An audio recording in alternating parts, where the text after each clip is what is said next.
येनेरितः प्रवर्तन्ते प्राणिनः स्वेषु कर्मसु तं वन्दे परमात्मानं स्वात्मानं सर्वदेहिनं। नमो नवघनश्याम कामकामिति देहिने कमलाकामसौदाम कर्णकामुकगेहिने।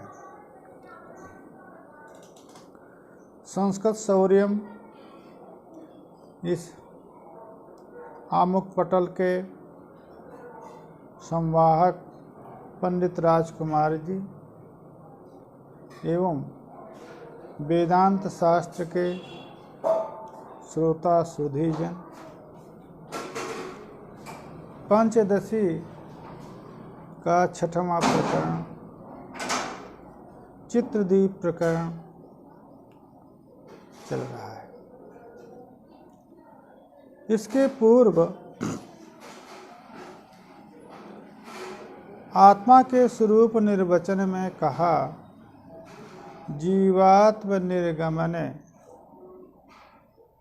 तो इस समय पर चार्वाकों के मतों का निदर्शन हो रहा है।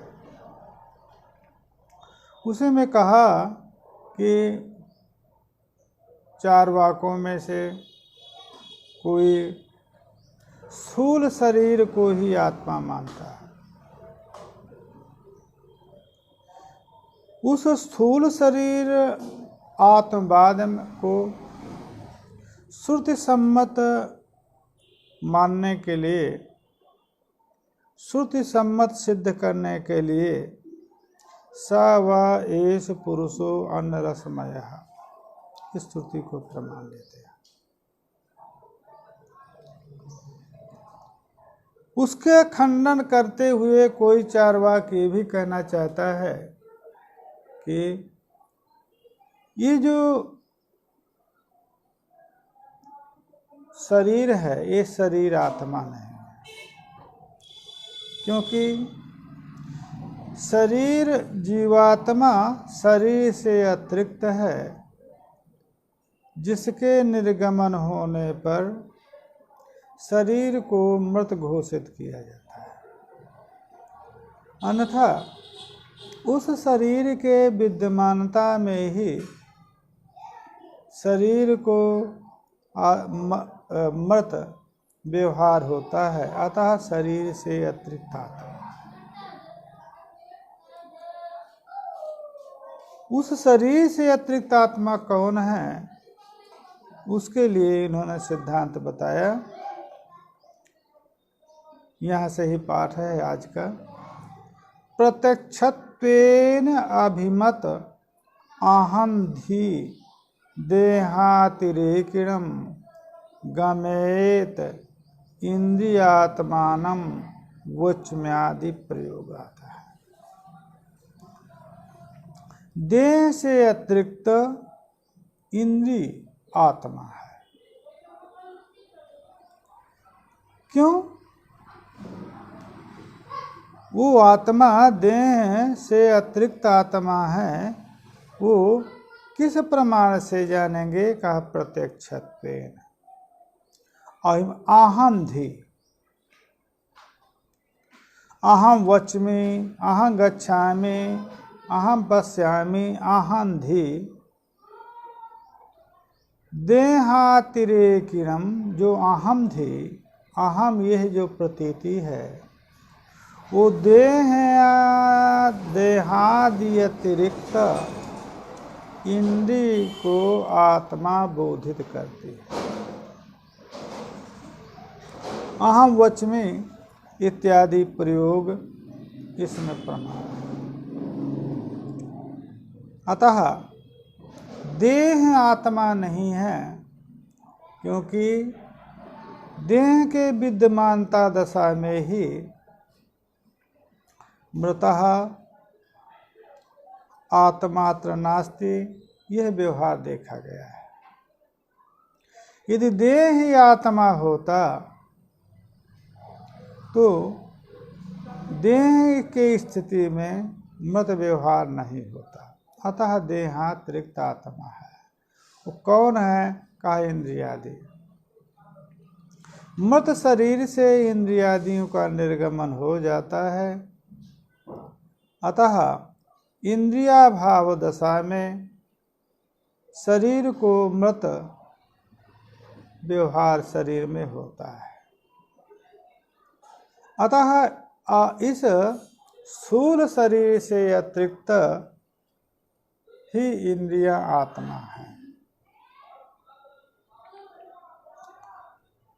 कहा इंद्रियां आत्मा कैसे हो सकती हैं? आत्मा को चेतन होना चाहिए। आत्मा को चेतन कहा गया है। इंद्रियां चेतन है नहीं, जड़ हैं, तो कैसे इंद्रियों को आत्मा कहेंगे? तो आगे की कारिका में इंद्रियों का चेतनत्व सिद्ध कर रहे हैं। वागादीनाम इंद्रियाणाम कलह श्रुतिषु श्रुतः। बृहदारण्यक तथा छांदोग दोनों स्थलों पर इंद्रियों का कलह सुना गया है। छांदोगोपनिषद में इंद्रियों का विवाद परस्पर बताया गया कि मैं श्रेष्ठ हूँ, मैं ज्येष्ठ हूँ, ये इंद्रियों में कलह है। उस विवाद को दूर करने के लिए ब्रह्मा जी के पास इंद्रियों का गमन बताया गया है। तो उनका कलह परस्पर इन ब्रह्मा के पास जाकर के अपने विवाद का निस्तारण करने के लिए ब्रह्मा के पास जाना। इसके बाद ब्रह्मा का निर्णय होता है कि जिस इंद्रिय के निर्गमन के बाद ये शरीर पापिष्टतर हो जाता है, मृत जैसा हो जाएगा, उसी को हम ज्येष्ठ मान लेंगे, श्रेष्ठ मान लेंगे। उसी प्रकार से क्रम से वाग इंद्रिय का गमन हुआ। वाग इंद्रिय के जाने के बाद भी देखा 1 वर्ष तक वाग इंद्रिय बहिर रहे। देखा कि मुकोपि जीवति खादति चलति श्वसति, उसका मैं ज्येष्ठ हूँ, श्रेष्ठ हूँ, यही मान दूर हो गया। पुनः वाग इंद्रिय उस शरीर में प्रविष्ट हुई। इसी प्रकार से चक्षुरेंद्रिय देह से निर्गमन किया चक्षुरेंद्रिय ने। उसके जाने के बाद अंधोपि जीवति खादति पिबति व्यवहरति श्वसति, इस प्रकार से क्रम से सभी इंद्रियों का गमन 1 संवत्सर तक बहिर रहना, पुनः आगमन, यह देखा गया है। अतः इंद्रिय चेतन है। तेन चैतन्यम एतेषाम, इनमें चैतन्यता है, अतः चेतन आत्मा है, तो आत्मा इनको कहा जा सकता है। आत्मत्वं ततः तस्मादेव आत्मत्वं यतः चैतन्यम एतेषाम। यतः इंद्रियों में चैतन्यता है, अतः इंद्रियों में तो आत्मा मानना चाहिए। इसके उत्तर में इंद्रियों में का प्रधान, जिसके अधीन सकल व्यवहार संपादित होता है, वो है प्राण। कुछ चार्वाक कहते हैं कि इंद्रियां आत्मा नहीं है, अपितु प्राण आत्मा है। वो हिरण्यगर्भ, ये हिरण्यगर्भ मतानुयायी हिरण्यगर्भ हैं, जो हिरण्यगर्भ से आदि सृष्टि मानते हैं। वो हिरण्यगर्भ प्राणात्मवादिनः। हिरण्यगर्भः प्राणात्वादिनस्तो एवं मुचिरे चक्षुराद्यक्षलोपेपि प्राणसत्त्वे तु जीवते। हिरण्यगर्भ मतावलंबी प्राणात्मवादी प्राण एवात्मा इति ये वदन्ति ते प्राणवात्मवादिनः। प्राण को ही आत्मा स्वीकार करने वाले कहते हैं। चक्षुरादि यक्ष चक्षुरादि इंद्रिय लोपे पे, चक्षुरादि इंद्रिय के लोप हो जाने पर यदि प्राण हस्ते प्राण सत्वे तथा जीवति व्यवहार। जिस पुरुष की सभी इंद्रियां नष्ट हो गई हैं परंतु प्राण है तो जीवत यह व्यवहार होता है। उसका जीवत का अर्थ है जीव प्राण धारणे धातु ही प्राण धारण। इस प्रकार से मरण काल में भी सबसे पहले इंद्रियां शिथिल हो जाती हैं। न वो देख सकता है न सुन सकता है। उस काल में भी इंद्रियों के शिथिल हो जाने के बाद भी, क्योंकि इंद्रियों का लय प्राण में होता है, प्राण के रहते हुए जीवत यह व्यवहार होता है। श्वास प्राण वायु चल रहा है तो कहेंगे जीवती। इंद्रियां उस समय पर इंद्रियों का निर्गमन हो गया है परंतु प्राण यदि है तो जीवत यह व्यवहार होता है। अतः प्राण ही जीवात्मा है। चक्षुरादि अक्षलोपि प्राण सत्वे जीवति यह व्यवहार होता है। अतः चक्षुरादि इंद्रियां आत्मा न हो करके प्राण को ही आत्मा मानना चाहिए। प्राणादया ही तस्मिन् पुरे जागृति यह प्रश्नोपसर्ग का है। प्राणो जागृति सुप्तेपि प्राण श्रेष्ठाधिकं श्रुतं कोशः प्राणमया सम्यक विस्तरेण प्रपंचितः।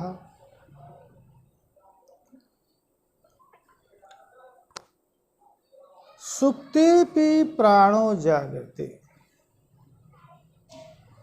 प्राण श्रेष्ठाधिकं श्रुतम। श्रुति में प्राण की श्रेष्ठता भी सुनी गई है। उसी विवाद में सबके उत्तर काल में परस्पर विवाद से निर्णय के लिए एक एक श्रुति एक एक जो इंद्रिय है वो देह से बहिर्गमन करके एक एक वर्ष तक संवत्सर पर्यंत देह से बहिर रहती है और जब देखती है कि ये मेरे बिना भी जीवन इसका है तब वो समझ जाती है कि मैं श्रेष्ठ नहीं हूँ। सभी इंद्रियों के परीक्षण के उत्तर में जब प्राण वायु निकलने लगता है तो वहीं पर कहा गया है कि जिस प्रकार से चारों पैर बंधे हैं खूंटियों में,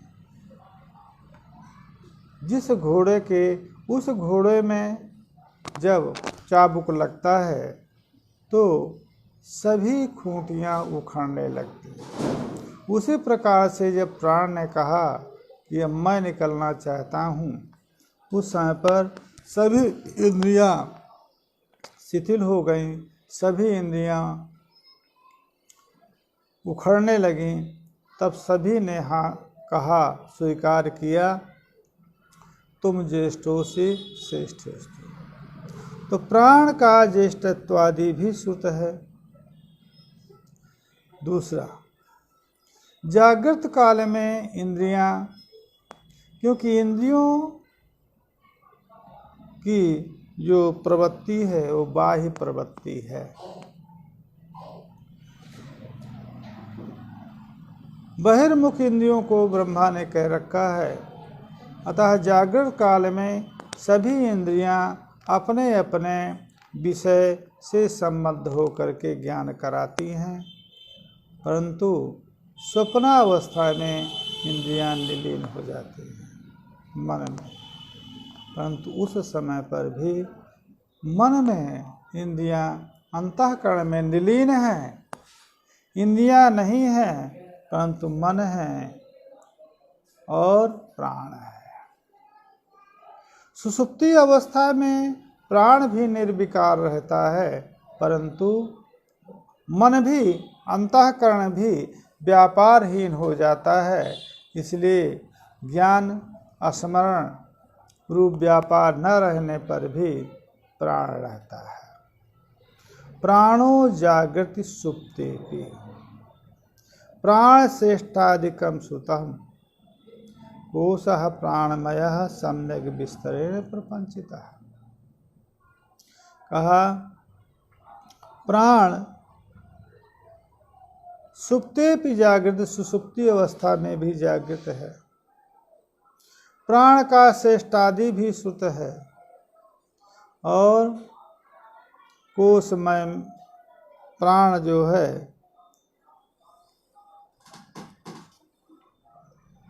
अन्योंतरः आत्मा प्राणमयः, यह श्रुति भी है। इसलिए विस्तार पूर्वक आत्मा को प्राणमय कहा गया है, इसलिए प्राण आत्मा को मान लेना चाहिए।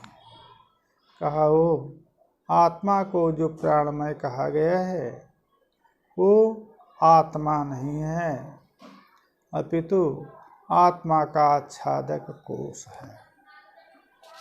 इसी प्रकार से जो अन्नमय, यह आत्मा अन्नमय नहीं है, अपितु वो अन्नमय जो शरीर है आत्मा का कोश है। उसी प्रकार से प्राणमय इंद्रिय या इंद्रियां भी आत्मा नहीं है, क्योंकि इंद्रियों के आत्मरूपता के लिए कोई कोश भी नहीं है। क्योंकि कोश तो अन्नमय है, प्राणमय है, मनोमय है, विज्ञानमय है। तो इंद्रिय आत्मवादी जो चार वाक्य है वो तो श्रुति का प्रमाण भी नहीं दे सकता है। केवल चेतनता में प्रमाण, इंद्रियों की चेतनता में ही श्रुति प्रमाण हो सकती है। इंद्रियां आत्मा हैं, इसमें प्रमाण कोई श्रुति नहीं है। चेतनत्वेन इंद्रिय को आत्मा स्वीकार करता है तथा स्थूल शरीर के विद्यमान दशा में ही मृतः अमीर व्यवहार देखा गया है, इसलिए इंद्रिय को आत्मा। प्राण की श्रेष्ठता भी है, ज्येष्ठता भी है, और जिस काल में इंद्रियां नहीं हैं उस काल में भी प्राण का व्यापार, प्राण की जागरण अवस्था देखी गई है। प्राणमय कोश की श्रेष्ठता भी बताई गई है, अतः प्राण को आत्मा मान लेना चाहिए। यह प्राण को आत्मा मानने वालों का पक्ष है। मन आत्मेति मन्यन्ते उपासना पराः जनाः प्राणस्य अभोक्तिता स्पष्टा भोक्तित्व मनसस्तथा। इसके उत्तर में चारवाक का एक मत है, मन को ही आत्मा माना जाए। प्राण से भी आंतर मन है, अतः मन को आत्मा स्वीकार करना चाहिए। मन आत्माता की मन के उपासन पराजना, उपासन रत जो परमाता हैं, साधक हैं, वो क्योंकि उपासना मानस क्रिया है, मन से ही उपासना होती है। अतः उस उपासना के साधनभूत प्राण से अतिरिक्त, प्राण से अभ्यंतर मन को ही आत्मा मानना चाहिए। क्यों? आत्मा भोक्ता है। प्राण से भोक्तिता स्पष्ट, प्राण भोक्ता नहीं माना जाता।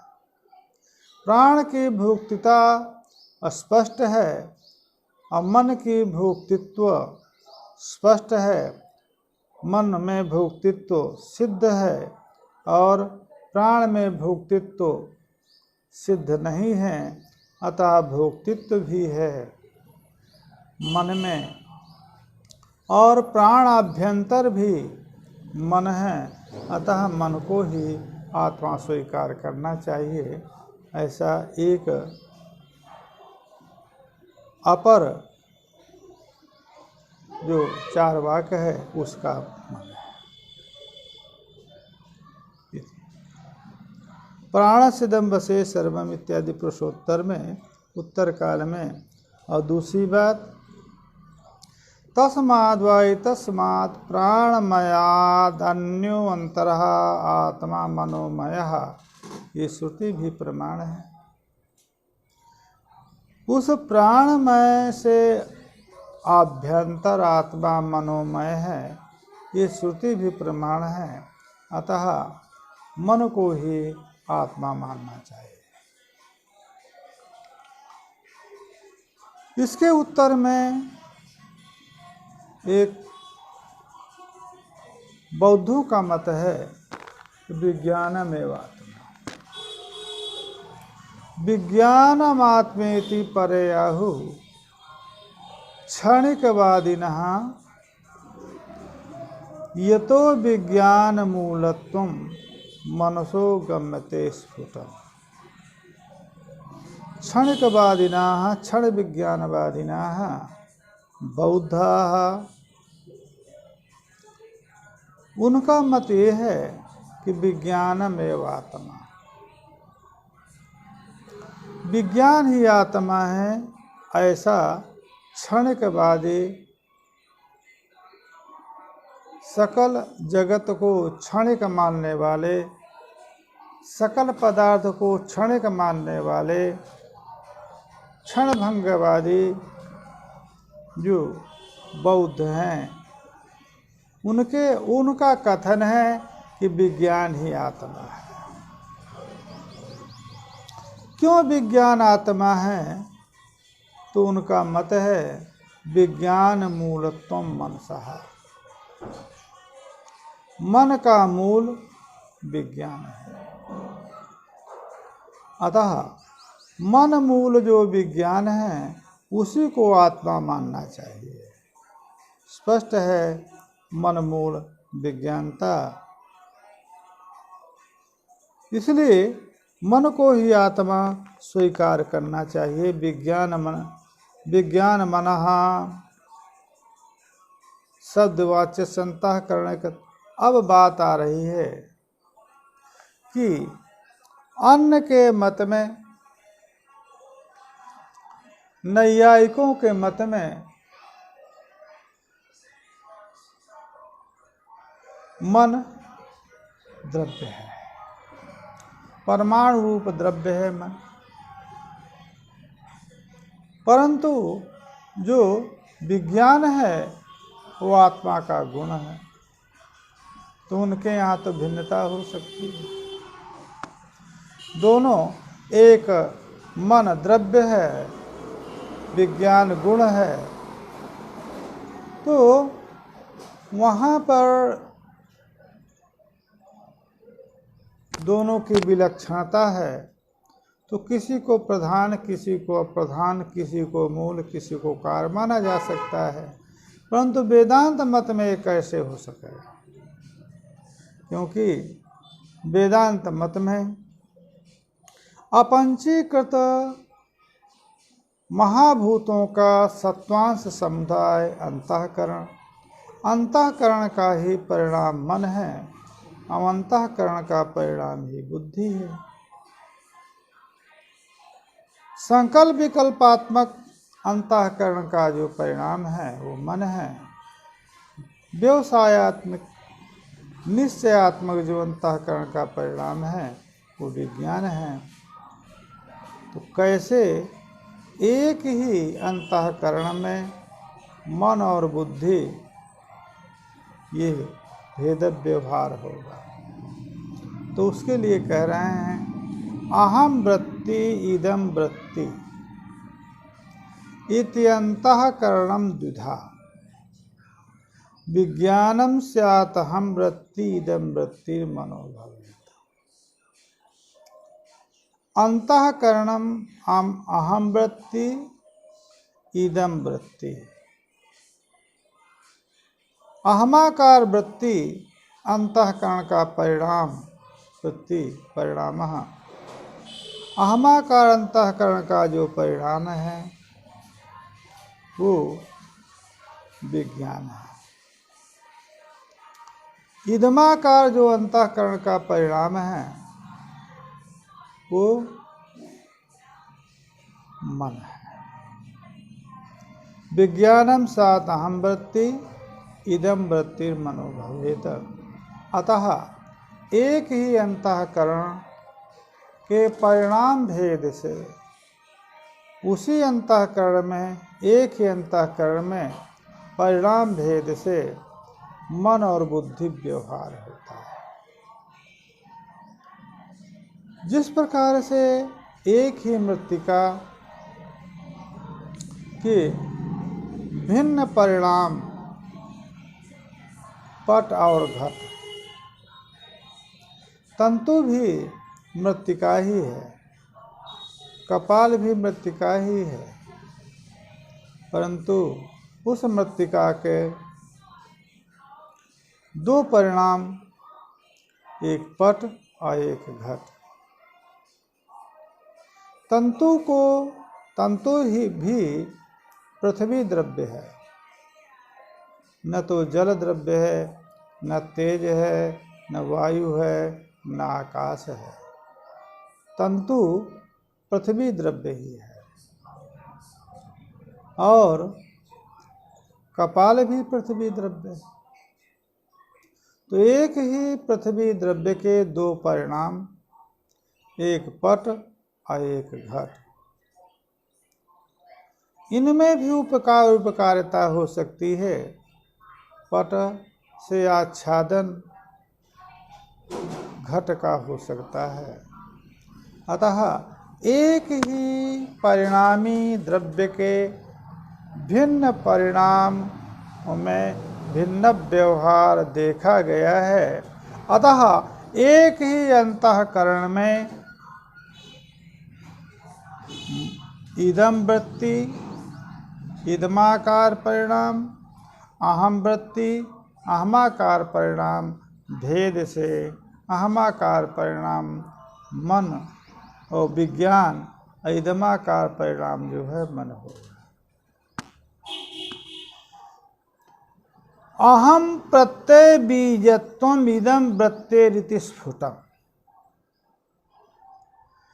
अविदित्वा स्वमात्मानं बाह्यं वेति न तत्व बाह्यं वेति न तु क्वचित्। कहा इदम वृत्ति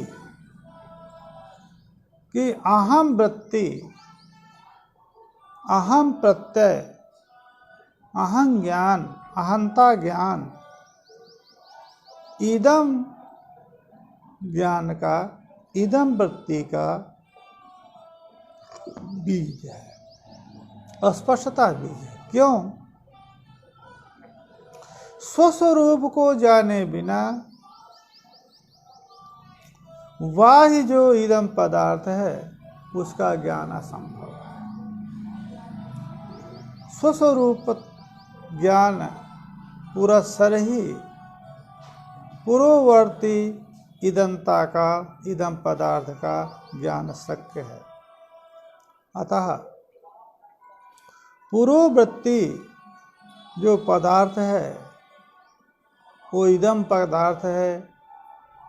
वो इदम ज्ञान में अहंता ज्ञान कारण होता है और वो अहंता विज्ञान रूप है, इदंता मन रूप है। इस प्रकार से इदम का बीज अहंता रूप विज्ञान को, इदंता रूप मन का बीज कारण अहंता रूप विज्ञान को माना जाता है। ये उनका विज्ञानवादियों का मत है। वस्तुतः विज्ञानवादियों के मत में बाह्य पदार्थ जितना भी पदार्थ है वो विज्ञान रूप ही है। विज्ञान से अतिरिक्त कोई पदार्थ उनके यहाँ अभिमत ही नहीं है। जितना भी घटपट आदि भौतिक पदार्थ है वो विज्ञान रूपेण अंतस्थ है और बहिर्भाषण उसका मिथ्या है। यह उनका मत है। क्षणे क्षणे जन्म नासौ अहम वृत्ते मितौ यतः विज्ञानम क्षणिकम तेन स्वप्रकाशम स्वतम मिते। कहा वो जो विज्ञान है, विज्ञान स्वरूप आत्मा, विज्ञानम प्रज्ञानम ब्रह्म सत्यं ज्ञानम अनंतम ब्रह्म। तो विज्ञान रूपता, ज्ञान रूपता वेदांत में भी आत्मा की अभिमत है। परंतु नैयाय जो बौद्धों का विज्ञान है, वो बौद्धों का विज्ञान और वेदांतियों के विज्ञान में महान भेद है। बौद्ध विज्ञान को क्षणिक मानते हैं और उस विज्ञान को आलय विज्ञान, प्रवृत्ति विज्ञान दो भेद मानते हैं।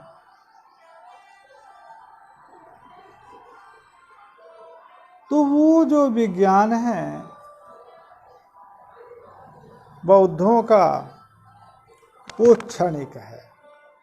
प्रत्येक क्षण में उत्पत्ति और नाश होती है अहम वृत्ति की। यतः मितौ क्षणे क्षणे मिति प्रमा। प्रत्येक क्षण में अहम वृत्ति का विज्ञान में नाश होता है और उत्पत्ति होती है। ये जो वृत्ति है, ये वृत्ति वेदांत से की अभिमत है, क्योंकि वेदांत में भी अंतःकरण की परिणामात्मिका वृत्ति को क्षणिक माना गया है।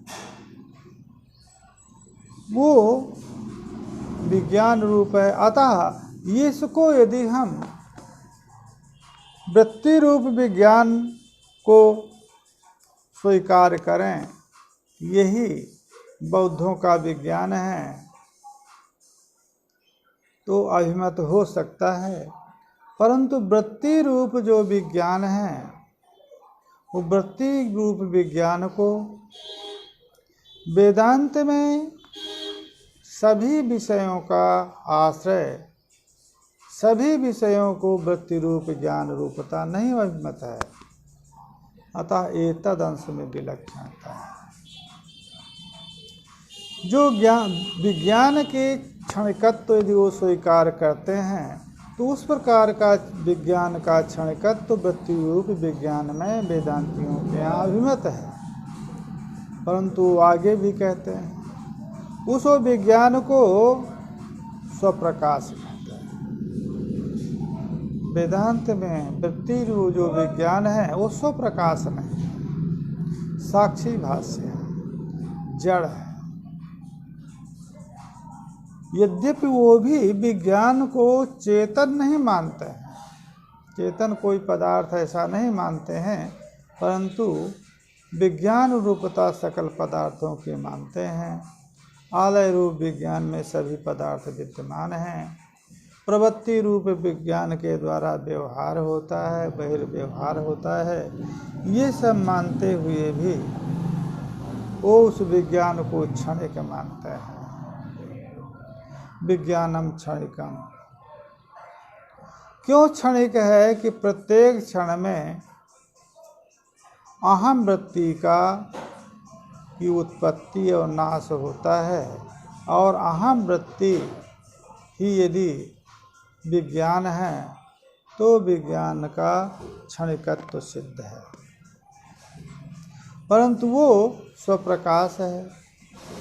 क्यों स्वप्रकाश है? स्वतोमिते है। उस विज्ञान के स्वरूप के प्रकाश के लिए अन्य प्रकाशांतर की अपेक्षा नहीं है। अतः स्वस्य स्वयमेव प्रकाशः स्वप्रकाशः। अपने स्वरूप का स्वयं प्रकाशक होने के कारण विज्ञान स्वयं स्वप्रकाश है।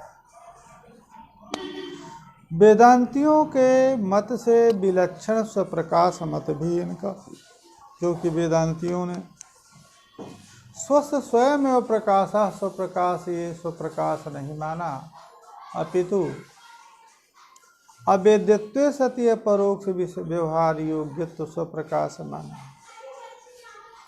जो किसी ज्ञान का विषय न होते हुए भी अपरोक्ष है, अपरोक्ष योग्य है, वो स्वप्रकाश है।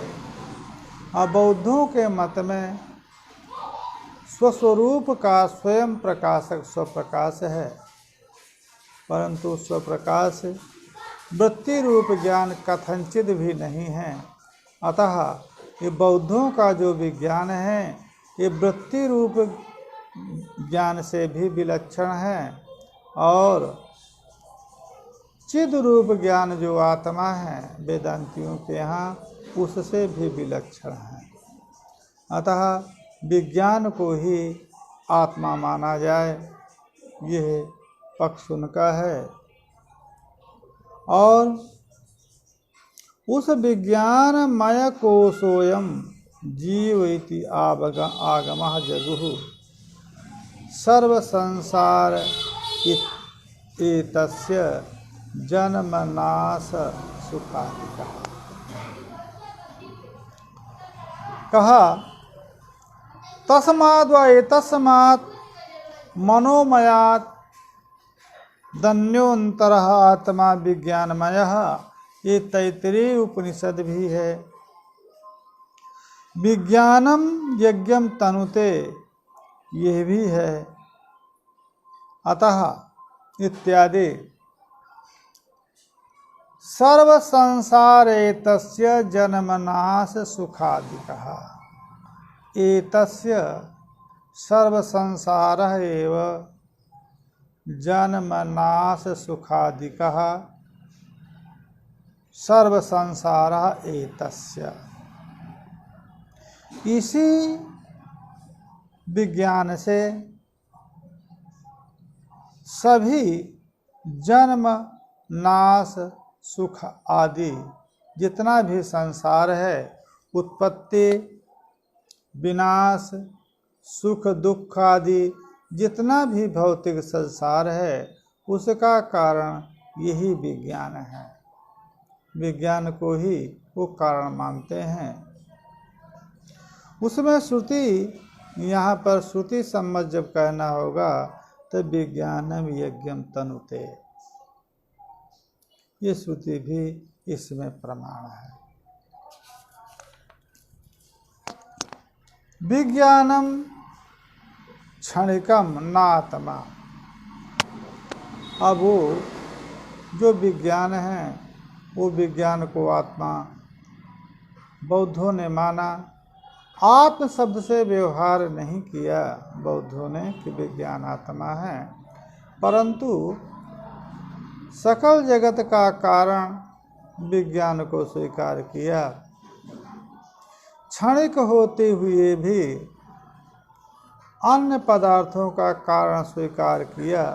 एतत् रूप में जिस प्रकार से सकल कार्यों का कारण आत्मा को माना गया है, उस प्रकार से विज्ञान सकल कार्यों का कारण होने के कारण उसमें आत्मत्व व्यवहार माना जा सकता है। परंतु विज्ञानम क्षणिकम न आत्मा विद्युताभ्र निमेषवत अन्यस्य अनुपलब्धत्वात् शून्यम माध्यमिका जगुः। अब क्षणिकम विज्ञानम न आत्मा क्षणिकत्वात् विद्युतभ्रनिवेशवत्। ये कारिका में अनुमान प्रयोग भी स्पष्ट दिग्दर्शित है। क्षणिक विज्ञान आत्मा नहीं हो सकता है। क्यों? विद्युत आभ्र निमेष। जिस प्रकार से विद्युत और आभ्र निमेष क्षणिक है, विद्युत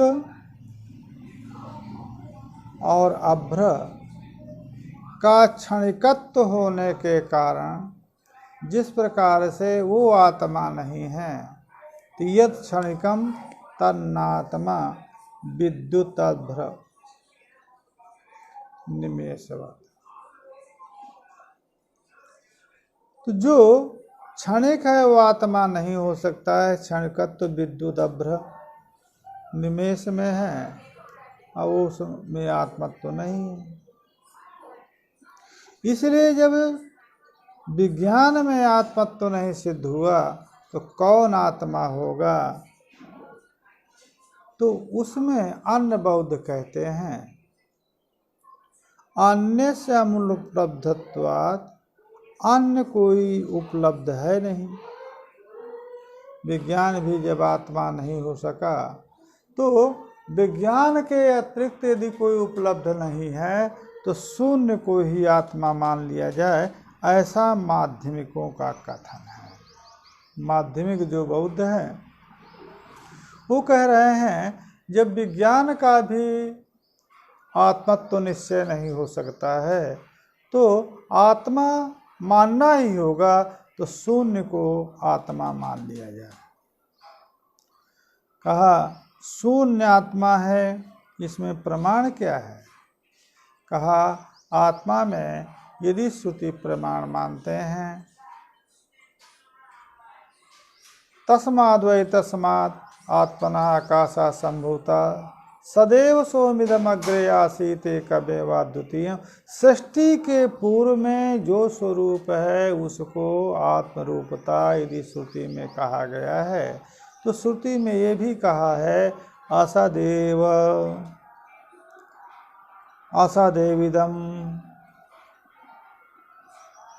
आसादेविदम् अग्र विदमादौ इदमेव सुतं ततः ज्ञान ज्ञेयात्मकं सर्वं जगद भ्रांति प्रकल्पितम्। अग्रे असदेव इदम अग्रे आसीत, ये श्रुति है छंदोपनिषद। सदैव सोमिदम अग्रे आसीत, इसी श्रुति का अंतिम अंश है आसादेविदम अग्रे आसीत। तो जो सदरूप कारण को मानने वाले हैं तो उसमें असदेव आसीत इसका अन्वय नाम रूपाभ्याम अव्याकृतम आसीत ऐसा व्याख्यान करते हैं। परंतु उसी श्रुति को प्रमाण लेकर के, उसी श्रुति को प्रमाण को स्वीकार करके असद शून्य में वासीत श्रुतम तथा और ज्ञान ज्ञेयात्मकम सर्वम जगत, ज्ञान रूप ज्ञेय रूप। ज्ञाता ज्ञान ज्ञेय तीन ही जगत के स्वरूप है। तो ज्ञान ज्ञेय जो जगत है वो संपूर्ण जगत भ्रांति कल्पित। उसी असद रूप शून्यात्मक जो आत्मा है उसमें भ्रांति कल्पित है। बस यही बात हो गई। जो भी कल्पित पदार्थ है वो निरधिष्ठानक भ्रम नहीं होता है, कोई न कोई अधिष्ठान होना चाहिए। शून्य कैसे अधिष्ठान हो सकता है? जो स्वयं सत नहीं है वो प्रतीयमान सत्वेन प्रतीयमान पदार्थों का अधिष्ठान कैसे हो सकता है? परंतु ज्ञान ज्ञेयात्मकम सर्ग जगत भ्रांति कल्पितम ऐसा वो स्वीकार करते हैं। उसका खंडन करते हुए ही वेदांती कह रहा है कि जिस शून्य को आत्मा आप कह रहे हैं और उसमें संपूर्ण जगत की आप भ्रांति कह रहे हैं, ये संभव नहीं है। निरधिष्ठान विभ्रांते अभावादात्मनो स्थिता शून्यस्यापि ससाक्षित्वात् अन्यथा नो तिरस्यते। निरधिष्ठान विभ्रांते अभावात् आत्मतो स्थिता। यतः निरधिष्ठानक भ्रम नहीं होता है। रजत का भ्रम है, सुक्ति रजत यदि भ्रम है तो उसका अधिष्ठान पूर्ववर्ती सुक्ति है। रज्जु सर्प यदि भ्रम है तो उसका अधिष्ठान रज्जु है। निरधिष्ठान कोई भ्रम नहीं होता है। तो निरधिष्ठान भ्रम नहीं होता है, इसे और आप भ्रम मानते हैं। निरधिष्ठान भ्रम होता नहीं है, अब आप भ्रांति कल्पित मानते हैं असत में, अतः वो सदरूप ही होगा। वही जो अधिष्ठान है, भ्रम का अधिष्ठान वही आत्मा है। और जो शून्य है ससाक्षित्वात्, शून्य को भी ससाक्षिक होना चाहिए। शून्य है तो शून्य में कोई न कोई साक्षी है।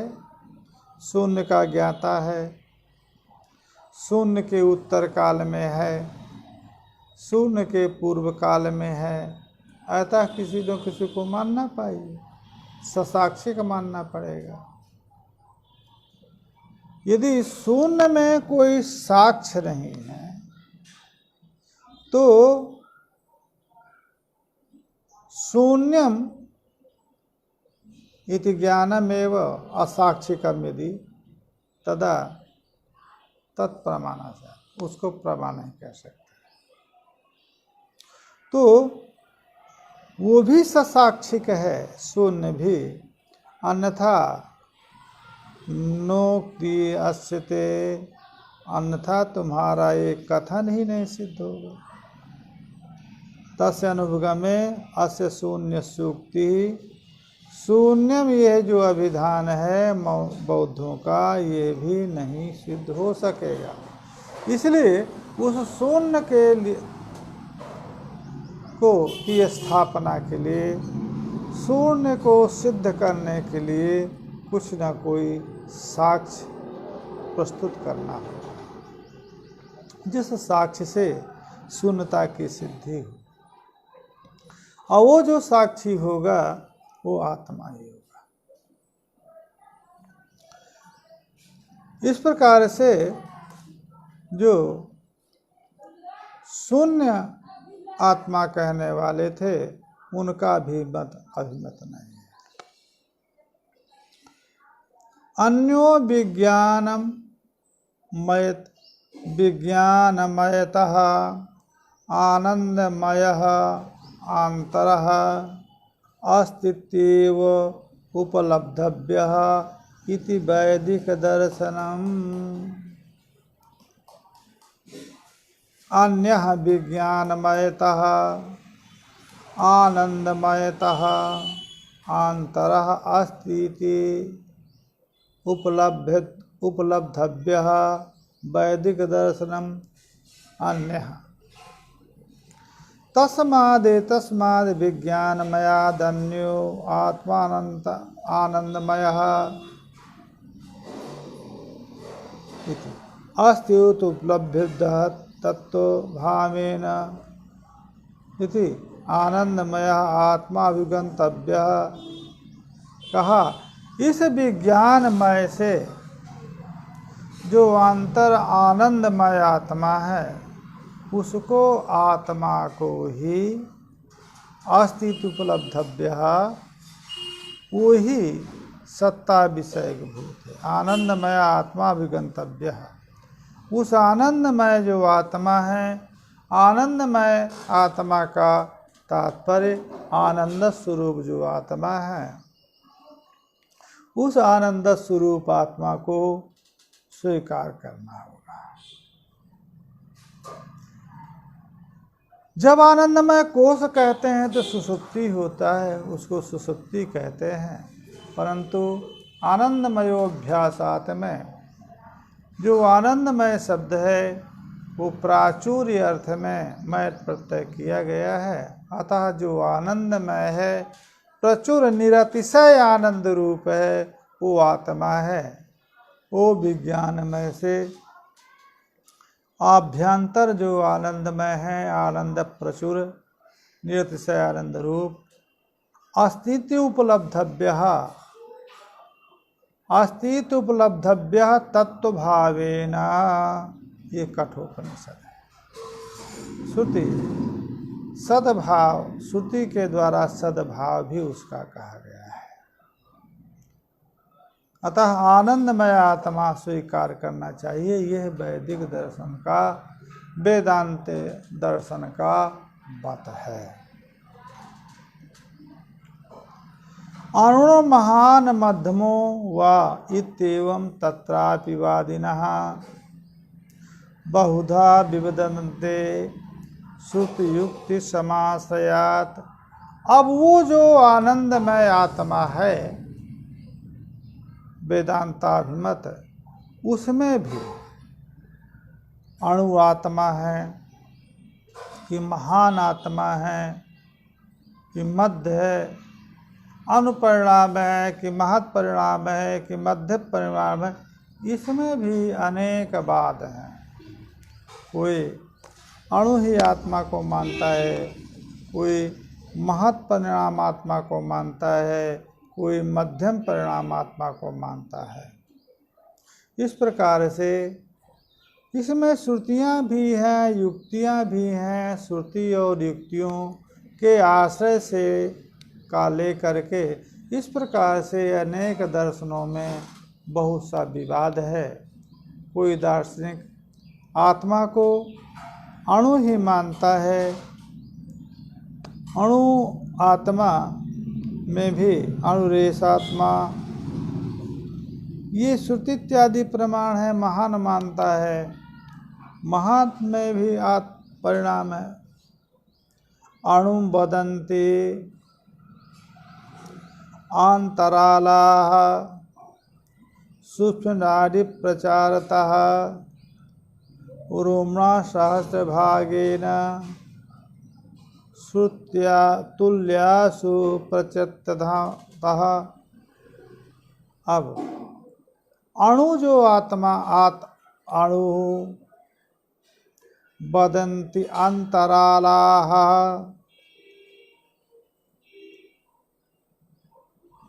अंतराला अंतः शरीरे मध्ये भवतीति अंतराला।